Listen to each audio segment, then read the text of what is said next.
نوجوان اکثر ذہنی اور جسمانی طور پر تھک جاتے ہیں۔ تو ان سب نوجوانوں کے لیے میں کہنا چاہتا ہوں کہ آپ سماجی دباؤ کو بالکل برداشت نہ کریں، کل کیجئے۔ سوشل میڈیا اور سماجی توقعات نے نوجوانوں کے لیے مثالی زندگی کا تصور پیدا کیا ہے۔ اس تصور کو حاصل کرنے کے لیے نوجوان مستقل طور پر دباؤ میں رہتے ہیں اور اپنی حقیقی صلاحیتوں کو نظر انداز کر دیتے ہیں۔ اسی طرح مالیاتی دباؤ بھی نوجوانوں پہ بہت زیادہ ہے۔ نوجوانوں پر کامیابی کے لیے مالیاتی دباؤ بھی ہوتا ہے، جیسے کہ زیادہ تنخواہ والی ملازمتیں حاصل کرنا یا جلدی امیر بننے کی کوشش کرنا کہ ہمارے پاس گاڑی بھی آ جائے، اچھا موبائل بھی آ جائے۔ تو یہ ان سب چکروں سے آپ نکلیں، آپ اپنی منزل کا تعین کریں، اس کے لیے آپ کوشش کریں، انشاءاللہ اللہ رب العزت آپ کو کامیاب کریں گے، کیونکہ اسلامی تعلیمات نوجوانوں کو زندگی کی حقیقتوں کو سمجھنے اور اس دباؤ کو کم کرنے کے لیے بہترین رہنمائی فراہم کرتی ہے۔ انسان نے کامیابی حاصل کرنے کے لیے اسلام کو پس پش ڈال دیا ہے۔ عیش و آرام سے زیادہ روحانی اور اخلاقی اقدار کو پرکھنا چاہیے۔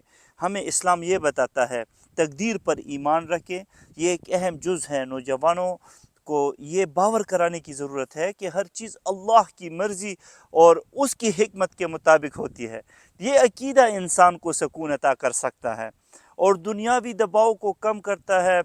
قرآن میں بھی اللہ رب العزت فرماتے ہیں، میں مفہوم پڑھتا ہوں، ترجمہ پڑھتا ہوں، کہ اور ممکن ہے کہ تم کسی چیز کو ناپسند کرو اور وہ تمہارے لیے بہتر ہو، اور ممکن ہے کہ تم کسی چیز کو پسند کرو اور وہ تمہارے لیے بری ہو، اور اللہ جانتا ہے اور تم نہیں جانتے۔ سورہ بقرہ کی 216 نمبر آیت کا ترجمہ اللہ نے بیان کیا ہے۔ ہمیں اعتدال پسند ہونا ہے، قناعت پر آنا ہے۔ اسلام میں قناعت اور اعتدال پسندی ہمیں سکھاتی ہے۔ دنیاوی مال و دولت کی دوڑ میں شامل ہونے کے بجائے ہمیں یہ سمجھنا چاہیے کہ اصل کامیابی اللہ رب العزت کی رضا اور آخرت میں ہے۔ آپ صلی اللہ علیہ وآلہ وسلم نے ہمیں بتایا ہے حقیقی کامیابی مال و دولت کی کثرت میں نہیں ہے بلکہ دل کی قناعت میں ہے۔ صحیح بخاری کی بہت مشہور حدیث ہے۔ نوجوانوں کو اپنی کامیابیوں اور ناکامیوں کا جائزہ لینے کے بجائے صبر اور شکر کی روش اختیار کرنی چاہیے۔ دنیا میں ہر ایک کا راستہ مختلف ہوتا ہے اور ہر شخص کی آزمائش اور انعامات مختلف ہوتے ہیں۔ حدیث میں آتا ہے مومن کا معاملہ عجیب ہے، اس کے ہر حال میں خیر ہے، اگر اسے خوشی حاصل ہو تو وہ شکر کرتا ہے اور اس کے لیے بہتر ہے، اور اگر اسے تکلیف پہنچے تو وہ صبر کرتا ہے اور یہ بھی اس کے لیے بہتر ہے۔ یہ صحیح مسلم کی حدیث ہے۔ ہمیں تقدیر پر راضی ہونا ہے۔ تقدیر سے زیادہ کسی کو دنیا میں کچھ بھی نہیں ملتا۔ دنیا اور آخرت کا توازن آپ اپنے اندر پیدا کریں، اللہ آپ کو کامیاب کریں گے۔ اسلام میں دنیا اور آخرت کا توازن برقرار رکھنے پر زور دیا گیا ہے۔ میں آج نوجوانوں کو بتانا چاہتا ہوں کہ کامیابی صرف دنیاوی دولت اور عزت میں نہیں ہے بلکہ اللہ کی قسم آخرت کی کامیابی وہ اصل ہے۔ قرآن میں آتا ہے اور جو کچھ اللہ نے تمہیں دیا ہے اس سے آخرت کا گھر حاصل کرنے کی کوشش کرو اور دنیا سے بھی اپنا حصہ نہ بھولو۔ سورہ قصص کی آیت نمبر 77 میں اللہ رب العزت نے ہمیں اشارہ کیا ہے۔ آپ ایسے دوست بنائیں جو اسلام کی طرف راغب ہو۔ نوجوانوں کو ایسے دوست اور ماحول میں رہنا چاہیے جو انہیں اسلام کے اصولوں کے مطابق رہنے میں مدد دے۔ رسول اللہ صلی اللہ علیہ وآلہ وسلم نے فرمایا آدمی اپنے دوست کے دین پر ہوتا ہے، پس تم میں سے ہر ایک کو یہ دیکھنا چاہیے کہ وہ کس سے دوستی کر رہا ہے۔ سنن ابی داؤد کی حدیث ہے، آپ دوست کے مذہب میں ہوتا ہے۔ تو ہمیں رسول اللہ صلی اللہ علیہ وسلم کی تعلیمات کے مطابق حقیقی کامیابی دنیاوی مال و دولت میں نہیں بلکہ انسان کی اخلاقی اور روحانی ترقی میں اللہ نے رکھی ہے۔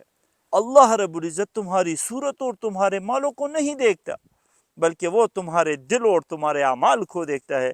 جس نوجوان نے اللہ کی رضا کو پکڑ لیا، صحیح مسلم کی حدیث ہے، وہ کامیاب ہو گیا۔ یہ حدیث نوجوانوں کے لیے ایک یاد دہانی ہے کہ ظاہری کامیابی کی بجائے دل کی صفائی اور نیک عمل ہی اصل کامیابی ہے۔ خدا را آپ لوگ ادھر ادھر نہ بھاگیں، اپنے اللہ کو راضی کریں۔ اللہ تمہارا ہو گیا تو سب کچھ تمہارا ہو گیا۔ کامیابی کی دوڑ میں نوجوانوں پر پڑنے والا دباؤ ان کی ذہنی اور جسمانی صحت پر منفی اثرات ڈال سکتا ہے۔ اسلامی تعلیمات میں نوجوانوں کو دنیاوی زندگی اور آخرت کے توازن کو سمجھنے، تقدیر پر ایمان رکھنے، تقدیر پر راضی ہونے، اللہ کے فیصلوں پر ایمان لانے، صبر و قناعت اور دنیاوی چیزوں کے پیچھے بھاگنے کی بجائے روحانی اور اخلاقی ترقی پر توجہ دینے کی ترغیب دی گئی ہے۔ ہمیں اسلام کے موافق اپنی زندگی گزارنی ہے۔ ہم اسلام کے خلاف جائیں گے تو نوجوان اضطراب کا شکار ہوں گے، نوجوان بے چینی کا شکار ہوں گے، نوجوانوں کو تکلیف ہوگی۔ تو میرے تمام ویڈیوز ان میں کوئی مقصد ہوتا ہے کہ آپ کو زندگی گزارنے کا کوئی نیا ڈھنگ آ جائے، آپ کو زندگی گزارنے کے نئے طریقے آ جائیں اور آپ راضی ہو جائیں اللہ کے فیصلوں پر۔ میری تمام باتیں سننے کے لیے، میری ویڈیوز کو لائک کرنے کے لیے، میرے تمام چینلز یوٹیوب، ٹک ٹاک، فیس بک اور رمبل کو لائک کرنے کے لیے، سبسکرائب کرنے کے لیے بہت بہت شکریہ۔ میں مزید اچھے موضوعات کے ساتھ آپ کے ساتھ مخاطب ہوتا رہوں گا۔ سوئٹزرلینڈ کے اس خوبصورت مقام سے ارباب فاروق جان آپ سب کو دل کی گہرائیوں سے سلام پیش کرتا ہے۔ السلام علیکم ورحمۃ اللہ۔